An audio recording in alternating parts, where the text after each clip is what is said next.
Hi, how are you? I hope you are doing well. I hope the program is going well for you. If there are any issues with the program, if you're having a hard time completing things, if you're not sure how the app works, please, please, please reach out to me. I want you to be successful. I want you to be happy. I want this to be relatively easy. So if you're having any issues technological or you've got some obstacles that you can't figure out what to do with in order to get into the gym, please, please let me know. It is very important to me that you are happy with the program. So, feedback, welcome. All right. With that said, I am about to dive into goal setting. Um, Goal setting is extremely important when it comes to fitness.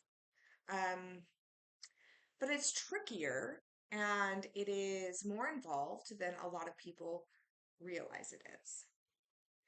As a personal trainer, I have a lot of people come to me with goals. You probably came to me with goals, and I have a form that you fill out that talks about your goals and why you decided to get a personal trainer, what's important to you, why that's important to you.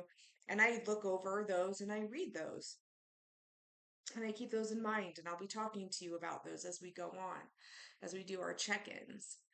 What is really interesting about goals, and I see a lot of them as a personal trainer, is there are generally two types. And I've given them nicknames. Okay, there's the Exodus goal and there's the Genesis goal. And I think the video about boundaries that you got last week talked about those a little bit. So we're going to talk about those a little bit more because they're really, really important to your success and to your ability to accept and love your body. Okay. So the first goal, the Exodus goal, is the running away from something goal. Then we have the Genesis goal, which is the running to something goal. It's the becoming something goal. Exodus goals are generally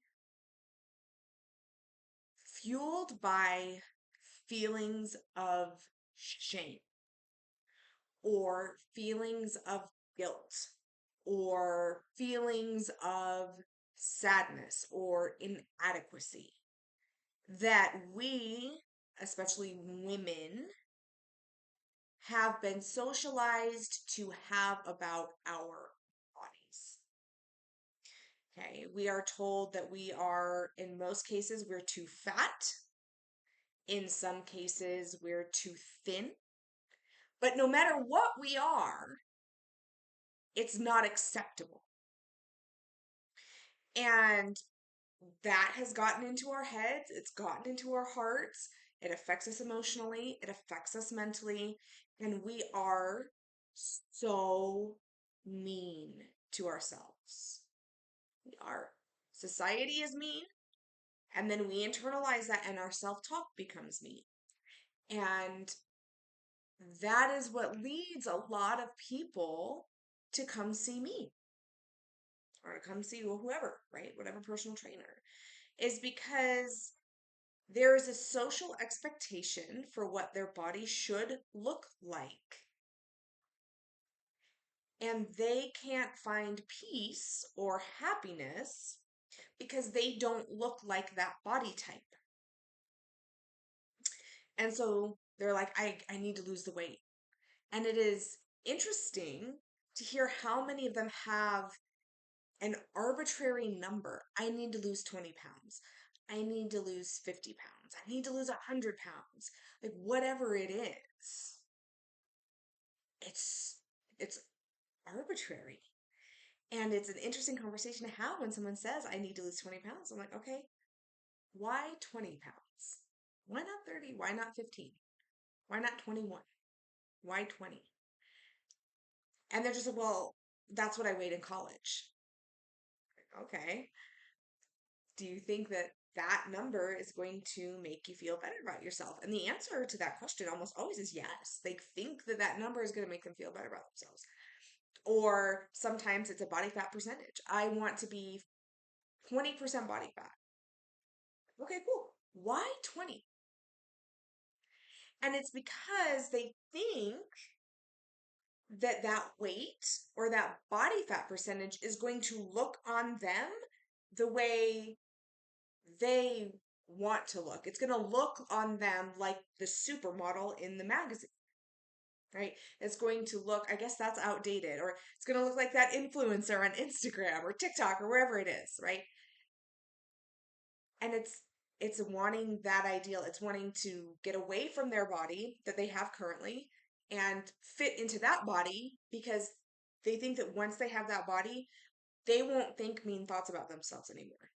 And they're looking for relief from the mean thoughts they're having about themselves. Okay. That's the Exodus goal. And it is rare that I see Exodus goals be successful. And it's even rarer that I see them be sustainable.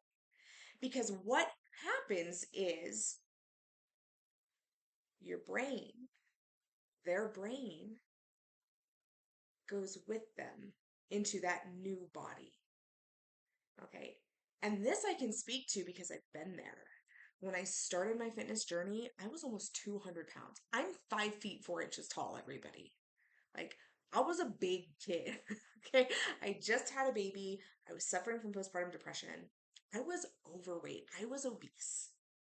Okay. And then I worked really, really, really, really hard. I did everything I was supposed to do. I chased that socially acceptable body and I got it. And you know what? I still wasn't happy. My stomach still wasn't as flat as I wanted it to be. I still had too much back fat spilling over my sports bra. And I realized that it was not the change in circumstances that was going to make me happy. I had to change the way I was thinking about myself. Okay. And that is the danger of the Exodus goal. Is the Exodus goal seeks to change our circumstance, but it doesn't do the hard work of changing our thought patterns. And it is fueled by negative emotion. What we have to do is fuel ourselves with positive emotion. And we have to have a Genesis goal. Okay, Genesis goals look something like this. I want to be able to run a 5K. I want to be able to go hiking with my kids. I want to be able to walk up and down the stairs without getting tired. I want to lose weight so I can get off my diabetes medication, right? That weight loss goal is not arbitrary. There's a tangible, palpable goal, palpable reason for choosing to lose weight. It's not an arbitrary number that someone thinks is going to make them feel better about themselves. It's something that really is going to do something to improve their life. And that is a Genesis goal. When we work on becoming someone different in a good way, a different that we want.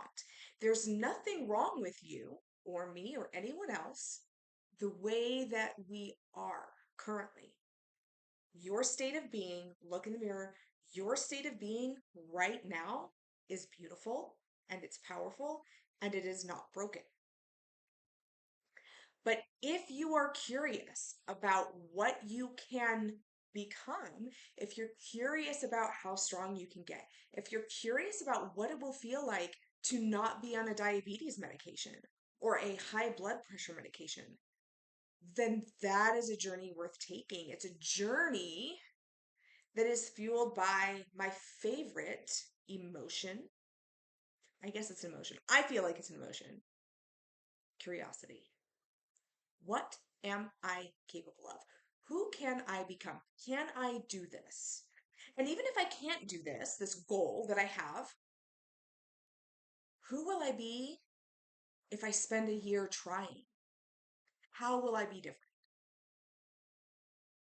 That is a Genesis goal. And those are the goals that work. They succeed almost every time. Honestly, every time. I can't think of a single client I've had that had a Genesis goal that didn't accomplish that goal. Okay, because all those take are consistency and dedication. So, the question, my friend, is what type of goal did you come with? Are you here with an Exodus goal that is an attempt to get away from negative emotions that you have internalized because society has told you that you should?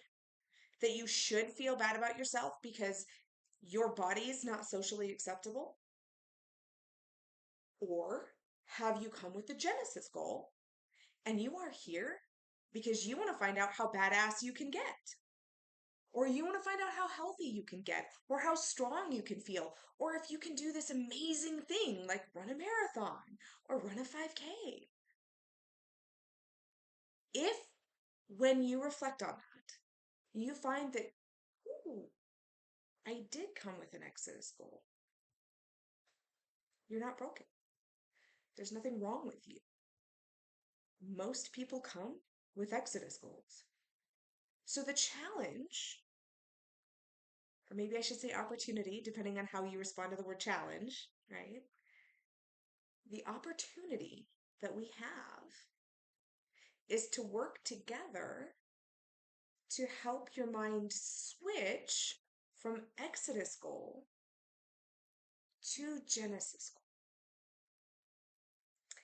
And that is the big reason I do not do things like before and after pictures. I don't make you write down everything you eat. I don't make you track macros. Okay, if you're a competitive athlete, the conversation becomes different. But if you're watching this video, that's probably not where you are. If that is where you are and you're watching this video, you need to reach out to me like ASAP because things are different. Okay. I don't do those things because they're not mentally healthy. I want to work with you to heal the relationship that you have with your body and the thoughts you have about your body first. Because once we are able to bridge that gap and we are able to help you think more positively about your body, this goal is going to switch. It's going to switch to a Genesis goal. And you're going to have fun and you're going to have success and you're going to live a life of true joy. Because I will tell you from experience that being able to make that switch in fitness will also help you make that switch in the rest of your life. Because fitness, especially as women, fitness is not the only place we see this. So I want you to really reflect on those goals. Why are those goals important to you? And be honest with yourself. Are you here because you're excited to be here and you want to see what you can do? Or are you here because you're tired of feeling bad about yourself? And message me.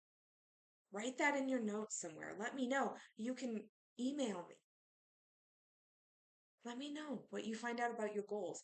Let me know, hey, I realize I'm in an Exodus goal mindset. Can you help me? Let me know.